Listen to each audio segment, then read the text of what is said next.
is a Canadian girl who dreamed up her first shoe collection 4 years ago while sitting in a treehouse in Nairobi.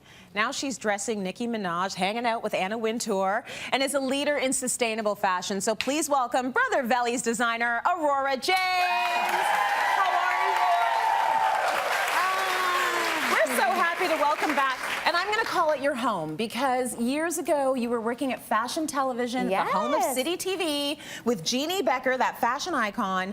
And that was about 12 years ago. Yeah, it was 12 years ago. Fast forward to today, you've been awarded as the International Designer of the Year here in Canada, and you've done so incredible. I think that there are so many people out there that can be inspired from your story. So how do you get from fashion television to what you're doing now? Oh my gosh, I was working at the gym when Jeannie Becker discovered me in the gym and was like, come work at fashion television. Wow. And yeah, I think it was really powerful because it was ultimately this woman who had a platform and saw something in another young person and gave me an opportunity, which I'm forever grateful for. And I think now as women, we always have to make sure that we give other young women opportunities as well. And it's kind of been a series of that for me with Brother Vellies.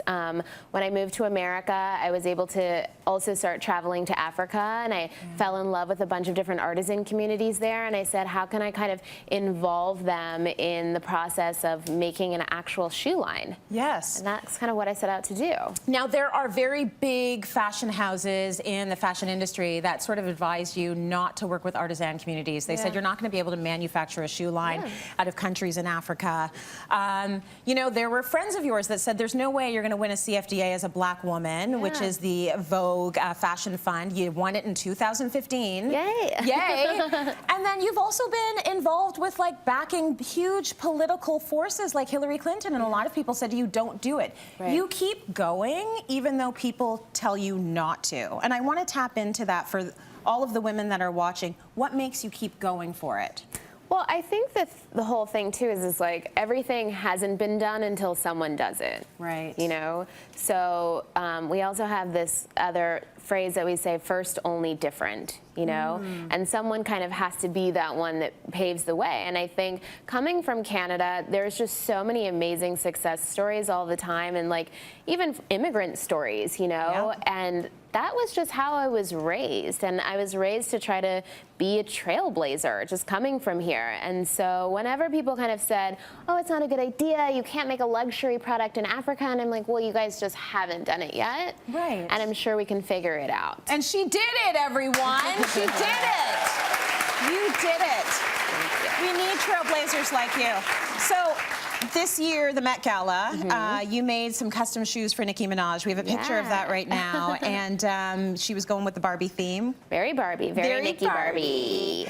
So I want to know, you were there, right? You go to the Met Gala every year? What's the vibe like? Is it stuffy? Gosh. Is it laid back? Is it vibes? What is it? You know what? People are kind of giddy because there's so much build up for it, and everyone's wearing these really over the top things. It's like a mix of, you know, Katy Perry and a hamburger being like, help me, in the restroom, and then people wearing these crazy things where they can barely move, and I don't know, everyone's just having their best time. So the energy is actually really fantastic, to be honest with you. The first time I didn't know what to expect, but I love it. Amazing. I think it's great. It's nice to have a little insider there. Next time you go, just send us some texts. I know, right? A little play-by-play so we can find out what's happening in the bathroom. I know. I should do a FaceTime Live or something. You totally should.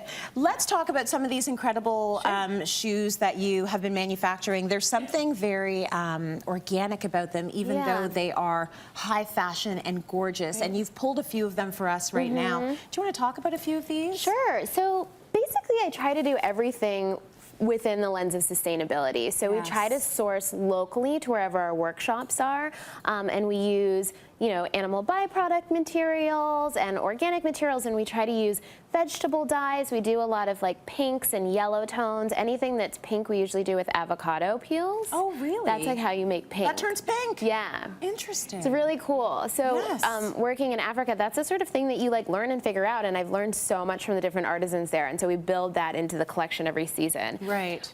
This is a cowboy boot. We actually make it with an artisan group in Mexico. Really fantastic. This is a mule mule version. They're all hand painted. There's so much love that kind of goes into it. They're hand painted? Yeah, every single pair. Oh my goodness. I know. And that's what makes everything look so organic and one of a kind. Yeah. I mean, they kind of are one of a kind. No, they're absolutely one of a kind. They're absolutely one of a kind. Even these take maybe 25, 26 hours to make these shoes. Unbelievable. Yeah, and we're really like specific about fair trade pricing and making sure that all the artisans are really taken care of. And you know, sometimes people ask like, why are the shoes so expensive? And I think that people need to understand that when you pay people properly to do things, that you know, costs money. That's right.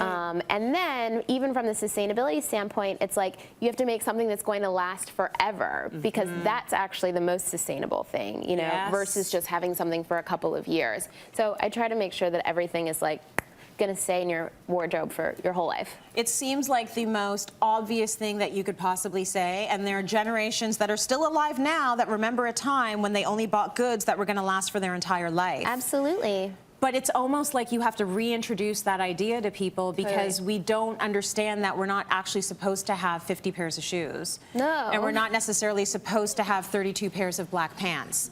Like, that's actually not the norm. No, it's You're not the supposed to norm. have a good pair that lasts you, as long as you're the same size. I mean, that's a whole other story. But lasts you for a long time. Yeah. So, like, when you're designing this, what are you thinking in your mind? Like, look at this. What are you thinking? This is so pretty. Well, look at it. It's gorgeous.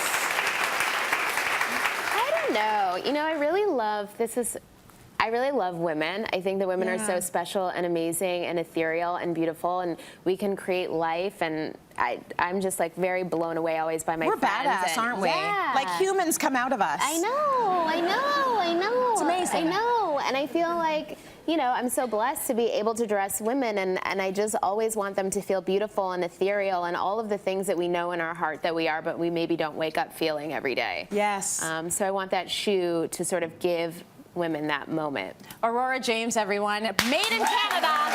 Made in Canada. We're so proud. So select Brother Vellies are available in Canada exclusively at Hudson's Bay. You keep going. You keep going with everything.